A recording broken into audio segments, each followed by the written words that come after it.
PSG ছেড়ে আল হিলালে গিয়েছেন Neymar. যাওয়ার সময় সঙ্গী করে নিয়ে গিয়েছিলেন চোট আঘাত।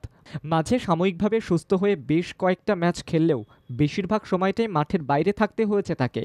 সব মিলিয়ে খেলেছেন ৫ ম্যাচ। তার মধ্যে সৌদি প্রো লিগের ম্যাচ ছিল ৩টি। এদিকে সামনেই রয়েছে কোপা আমেরিকা, সেখান থেকেও ছিটকে গিয়েছেন তিনি। তাকে ছাড়াই মাঠে নামবে গোটা ব্রাজিলিয়ান ফুটবল টিম।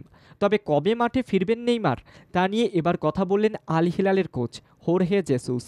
তিনি জানিয়েছেন, যে ধরনের চোটে পড়েছেন নেইমার, সেখান থেকে পুরোপুরি সুস্থ হয়ে ফিট হতে অন্তত ১০ থেকে ১১ মাস সময় লাগবে। কবে মাঠে ফিরবেন নেইমার তা স্পষ্ট নয় কোচ জেসুসের কাছেও। প্রাক মরশুম প্রস্তুতির সময়ও তাকে পাওয়া যাবে না বলেই জানান কোচ। তিনিও অপেক্ষায় রয়েছেন নেইমারের জন্য। তবে এবার ব্রাজিলের ফুটবল টিম কোপা আমেরিকার প্রস্তুতিতে রয়েছে বলে জানা গিয়েছে। গত বছর অক্টোবর থেকে মাঠের বাইরে রয়েছেন নেইমার। এদিকে ২০২৫ সাল পর্যন্ত আল হিলালের সঙ্গে চুক্তিবদ্ধ হয়েছেন তিনি। তার বেশিরভাগ সময়টাই মাঠের বাইরেই কাটাতে হলো। হাতে গোনা কয়েকটা ম্যাচ ছাড়া তাকে ফুটবলের পিছনে দৌড়তে দেখেননি সমর্থকেরা।